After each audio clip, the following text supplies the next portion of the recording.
Comme son nom l'indique, Monsieur Mangas est un fan de manga. Dernier de la race des guerriers mangas, il parcourt le mangaverse à la recherche d'œuvres à critiquer.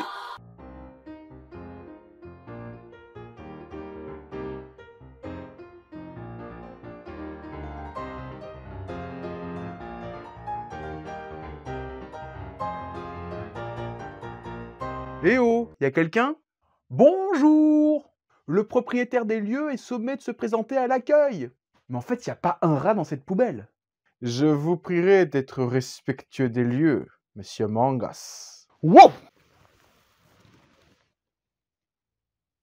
Ah, vous êtes le comte? Non, je suis le duc. Alors en fait, c'est l'inspecteur. Je sais qui vous envoie, monsieur Mangas. Ah bon? Oui, vous ne le savez peut-être pas, mais dans ce coin reculé du mangaverse, les informations peinent à arriver à nos oreilles. J'ai donc développé un sens de la prémonition. Ah ouais, ça c'est impressionnant. Ça, c'est les avantages. Donc, vous savez ce qui vous amène ici? Bien sûr. Vous savez, vous faites quand même un tout petit peu peur. Encore heureux, je suis tout de même le dernier descendant de ma famille. Votre famille? Si vous êtes le dernier de la race des guerriers mangas, je suis, pour ma part, le dernier descendant d'une longue lignée de vampires. Des vampires suceurs de sang? Non, ça c'est barbare. Nous sommes des vampires suceurs d'encre. D'encre? Je me délecte des livres, de leurs mots et de leurs dessins. Ouf! Et si nous commencions à localiser votre clone, vous avez besoin de quelque chose en particulier? Simplement de votre sang. Pourquoi vous voulez mon sang? Je croyais que vous n'étiez pas un vampire suceur de sang. C'est exact, mais pour mon sort, j'ai besoin de votre sang. Mais pourquoi? Si j'ai bien compris, il s'agit de votre clone. Vous partagez donc le même sang. Je vais donc localiser votre sang dans le mangaverse. Je n'aurai donc que deux possibilités, ici et ailleurs. Bon, allez-y. Aïe! Mais c'est que vous mordez en plus! J'ai tout ce qu'il me faut. N'hésitez pas à aller visiter ma modeste bibliothèque pendant que je prépare votre sort, monsieur Mangas. Bon, bah, je vais en profiter pour faire un petit tour dans votre bibliothèque. On va voir ce que vous avez. Ah ouais, du Junji Ito. Ouah, trop connu maintenant. Kazuo Mezu, Hideshino. Ah, c'est intéressant, mais je sens que ça va pas captiver les gens. Ouh, mais qu'est-ce que je vois là? Hellsing, ça, c'est du très très bon. Hellsing est un manga écrit et dessiné par Kota Hirano. La série compte 10 tomes et elle a été publiée de 1997 à 2008 dans le Young King House de Shonen Gaosha au Japon. En France, la série a été disponible chez Tonkam de 2004 à 2009. Et aujourd'hui, je pense qu'il faut un petit peu s'accrocher pour acheter les tomes à prix décent. Résumé. L'organisation Hellsing, avec à sa tête la jeune Integra, est un groupe d'intervention chargé de protéger l'Angleterre des forces démoniaques qui envahissent le pays. Mandatée par l'église protestante, elle dispose d'une arme secrète impitoyablement efficace. En la personne d'Alucard, un vampire surpuissant. Le vampire, aux côtés des zombies, loups-garous ou sorcières, est l'une des créatures majeures du genre horrifique. Que ce soit dans les films, séries, jeux vidéo, bandes dessinées ou bien encore Halloween, le vampire est partout et peuple les récits depuis des siècles. Ghouls, suceurs de sang, âmes en peine, chauves-souris géantes. À travers l'histoire, les mythes et les religions, il y a toujours eu des créatures liées à la nuit ou au sang. Cette créature damnée a été popularisé par le roman Dracula de Bram Stoker. Dans ce roman épistolaire, comprenez écrit sous forme de correspondance ou de journaux intimes, Bram Stoker raconte l'histoire du comte Dracula de Transylvanie, inspiré de Vlad Tepes, dit Vlad l'Empaleur, un prince de Valachie devenu un vampire qui erre depuis des siècles sur Terre.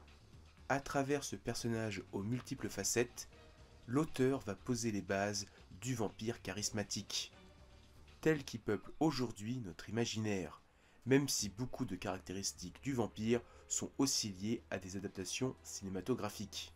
Comme je l'ai dit, le vampire est une grande source d'horreur depuis des siècles, et il est donc normal de le voir partout. Que ce soit l'excellent film de Francis Ford Coppola qui adapte le roman de Bram Stoker, à la série de romans Twilight mettant en scène des vampires à notre époque. Du jeu de cartes Vampire permettant d'incarner des vampires, à la licence du jeu vidéo Castlevania qui nous place en ennemi. Le vampire est, je le répète, partout. Même dans le 9e art, Requiem Chevalier Vampire met en scène un soldat nazi mort, revenant à la vie sur résurrection pour devenir un vampire, au service de nul autre que Dracula. Le comique The Savage Store, se passant en Inde, reprend le récit épistolaire de Bram Stoker pour raconter sa propre histoire.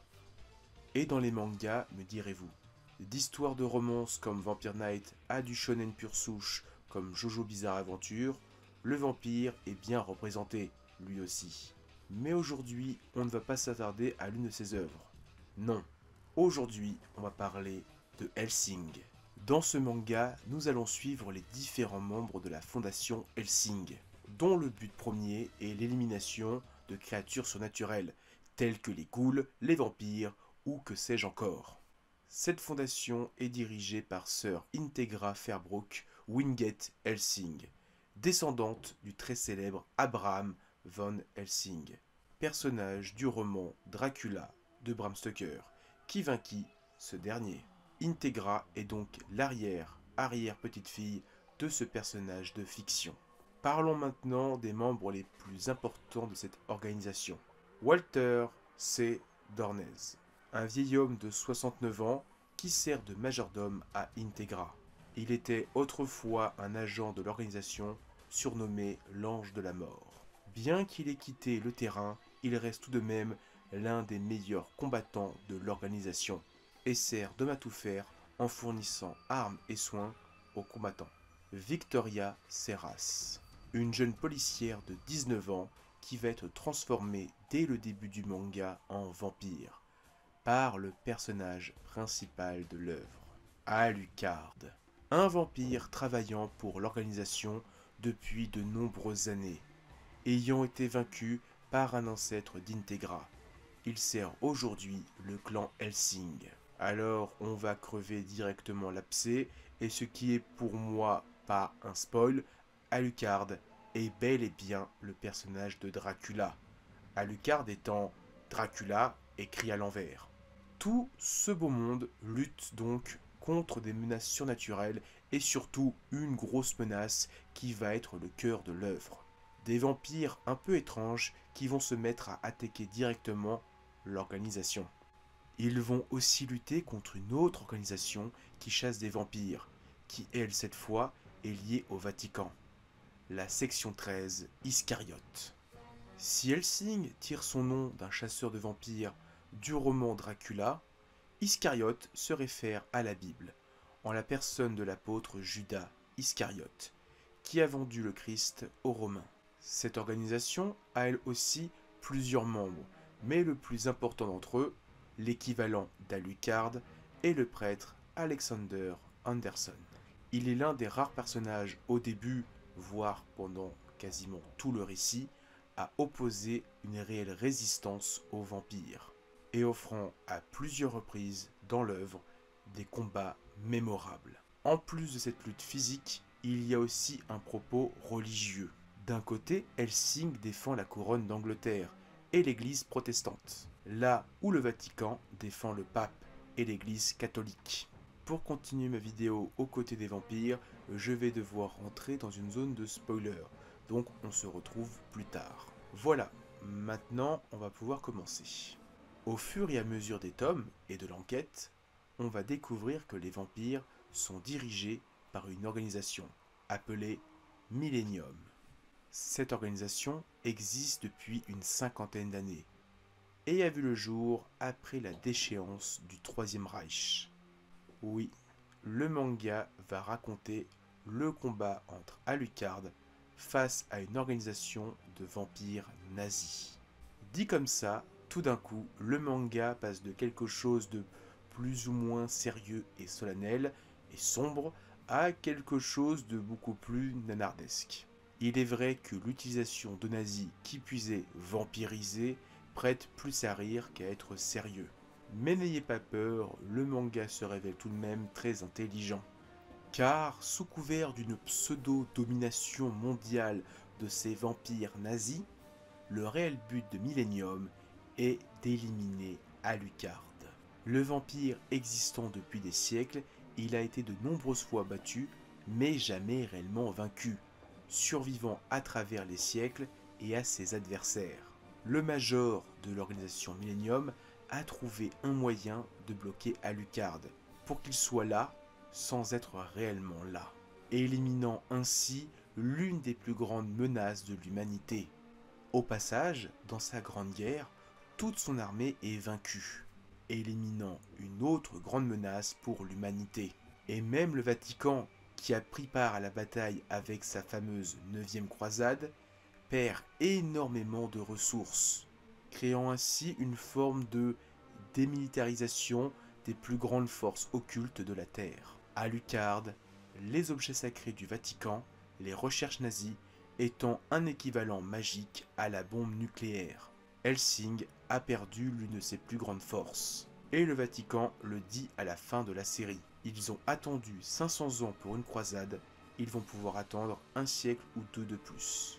Tout le plan du Major a peut-être empêché une troisième guerre mondiale, même si, avec les dernières pages, on se rend compte qu'il ne l'a retardé que de 30 ans. Mais au final, à la fin du manga, Alucard reste beaucoup plus faible après cet événement, car comme Integra le dit si bien, le sang est l'argent de son âme, la monnaie de son existence. La scène où Alucard dévoile ses pleins pouvoirs est incroyable, tant elle est effrayante et révélateur du personnage. L'immortalité d'Alucard est liée à toutes les personnes qu'il a dévorées au long de son existence. On y retrouve forcément tous les adversaires qu'il a vaincus pendant le récit, mais aussi les janissaires que Vlad Tepes a repoussés, ainsi que l'armée de Valachie, les vassaux de Vlad Tepes, l'armée de Dracula, les alliés d'Alucard. Chacune de ces victimes représente un point de vie pour le vampire. Ce n'est qu'à la fin du manga qu'on découvrira au détour d'une simple phrase la monstruosité du personnage. J'étais occupé à tuer ceux qui étaient en moi, toutes les vies qui m'habitaient. Ces 3 424 867 vies, je les ai toutes supprimées. Paye ton massacre de masse. Je profite de parler de l'horreur d'Alucard pour faire une magnifique transition sur la violence. Je pense très clairement qu'Hellsing est l'un des mangas les plus violents que j'ai pu lire. Je ne suis pas du tout fan de l'association d'idées qui dit qu'un manga pour adultes ou matures doit forcément comporter de la violence et du sexe. Car pour moi, il n'y a rien de plus immature que d'associer la maturité à la violence, au sang et au sexe. Dans Hellsing, il y a du sang, il y a de la violence, bête et gratuite. Il y a aussi des scènes qui ont une réelle puissance graphique, avec des passages qui se placent facilement dans mon top 10 des scènes les plus violentes, tout manga confondu. Je ne dis pas quand, je ne dis pas qui, je ne dis pas où, mais il y a une scène où un personnage se retrouve la tête contre un mur et finit en mode fromage râpé, et le fromage, c'est sa tête. Honnêtement, je n'étais clairement pas prêt à lire ce genre de passage. Et ça, c'est limite qu'un amuse-gueule dans toute la folie créatrice de Kota Hirano. Une des interrogations qu'on peut avoir avec ce manga, c'est au sujet de sa durée. Au vu des personnages que je vous ai cités plus tôt, et avec seulement 10 malheureux tomes, et de la tournure de l'histoire, on peut être en droit de se poser la question au niveau du développement des personnages. Vous allez être étonné d'apprendre que les 4 personnages principaux de l'œuvre ont tous un développement de personnages. Même des personnages plus secondaires, comme les ennemis, auront un petit peu de développement. Ça va être soit par des moments tragiques, soit avec des flashbacks, qui eux, pour le coup, sont souvent tragiques. Par exemple, Victoria a assisté à des choses pas forcément joyeuses durant son enfance. On a aussi le passé de Pip Bernadotte, en tant que fils et petit-fils de mercenaires. Alucard, qui dans sa jeunesse n'a pas elle aussi été joyeuse. Ou encore tout le personnage du majordome. Alors, c'est sûr que le petit sbire de Millennium n'aura pas le droit à ce traitement de faveur. Mais en avoir autant en si peu de tomes, je trouve ça louable. Et ça permet de donner un peu de relief à des personnages. Maintenant, parlons du dessin. Et il y a tant de choses à dire sur le trait de Kota Hirano. Tout d'abord, l'évolution de son trait au fil des tomes, ou devrais-je dire au fil des ans. Car si vous l'ignorez, chaque sortie de tome est espacée d'une année. Si bien qu'entre le premier tome de Hellsing et le dernier, entre 10 tomes, il s'est écoulé 11 ans. L'occasion pour l'auteur de s'améliorer. Il va commencer avec un trait fin et déjà très vif, qu'il va endurcir, qu'il va épaissir au fil des années. Mais ne souligner que ça du travail d'Hirano serait blessant, tant il y a de choses à dire à son sujet. Tout d'abord, sa fascination pour le mono-œil. L'auteur adore dépeindre des personnages avec un seul œil de visible. Que leur visage soit caché par une mèche de cheveux, le reflet d'une lunette dans la nuit, ou bien la déformation du visage d'un personnage pour représenter son côté fou, mais aussi et surtout en cachant son personnage dans les ténèbres. L'obscurité de la nuit, le domaine des vampires. L'auteur a aussi un réel talent pour jouer avec le noir de son encre, pour représenter à la fois la nuit noire, les vêtements sombres des personnages, ou bien le sang qui coule à flot, les trois étant représentés de la même couleur, la couleur noire. Il n'est ainsi pas rare de se perdre dans une page où les noirs s'entremêlent et se mélangent. L'auteur offrant alors un véritable spectacle graphique de corps mutilés. Le vampire y est à sa place, au cœur des ténèbres, où nuit et sang font bon ménage, et où la vie n'est pas à sa place. Les rares oasis de blanc qu'il offre dans ces pages ne sont que des yeux qui vous observent pour mieux vous tuer. Et à côté de tout ce que je viens d'évoquer, l'auteur, pour évacuer sa trop grande violence, s'amuse à dessiner des pages en total décalage du reste de son œuvre. Dessins minimalistes et grotesques pour des discussions qui le sont tout autant.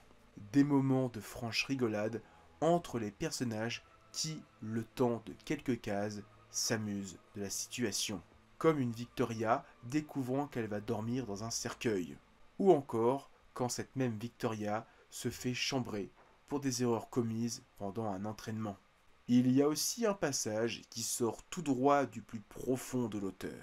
Un moment où Alucard, en personne, discute avec son pistolet, personnifié sous les traits de Bruce Willis. Celui-ci lui balançant à la figure tout un tas de références à sa carrière d'acteur. Car l'auteur est un énorme geek, et vous le verrez en lisant le manga, il va égrener plusieurs petites références à la pop culture, comme Gundam, ou des jeux vidéo de combat. En conclusion, je ne peux que trop vous conseiller de lire le manga Hellsing, ou de voir l'OAV Hellsing Ultimate. Pas la série, les OAV. La série d'animation dévie énormément du manga, là où les OAV lui sont fidèles. Et je reviens à ce que je voulais vous dire, je ne peux que trop vous conseiller de lire le manga Hellsing. Une œuvre sombre et violente, même si ça serait réducteur de la définir qu'à ça. Avec Hellsing, vous allez découvrir et voir l'évolution d'un auteur pas si connu que ça en France. C'est un récit à l'encre de sang qui ravira les fans de Berserk, en manque d'hémoglobine.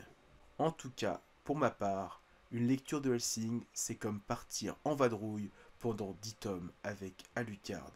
Et ça, c'est un réel plaisir. Je suis juste un tout petit peu dégoûté de la publication de l'auteur, avec seulement un tome tous les ans, voire tous les 2 ans. Je pense par exemple à sa série Drifters, qui ne semble pas avancer. Et je profite aussi de cette vidéo pour pousser un cri à l'aide. J'aimerais tellement que le préquel Dawn arrive chez nous. On le mérite. Après, je pense qu'une réédition de la série serait plus intéressant pour attirer un nouveau public. En tout cas, j'espère vous avoir donné envie de découvrir l'organisation Hellsing et ses membres, notamment Alucard. Voilà, Mangas, mon sort de localisation est désormais terminé. Ça, c'est super. Voilà donc où se trouve votre clone dans le mangaverse. Waouh, déjà que chez vous, c'est pas la porte à côté, mais là, c'est à l'autre bout du trou du cul du monde. Si vous voulez, je peux vous faire gagner du temps. Comment ça? J'ai de nombreux pouvoirs. L'un d'eux me permet de créer des portails dans les dimensions du mangaverse. Je peux en ouvrir un vers ce point du mangaverse. Super, on fait ça tout de suite. Un instant.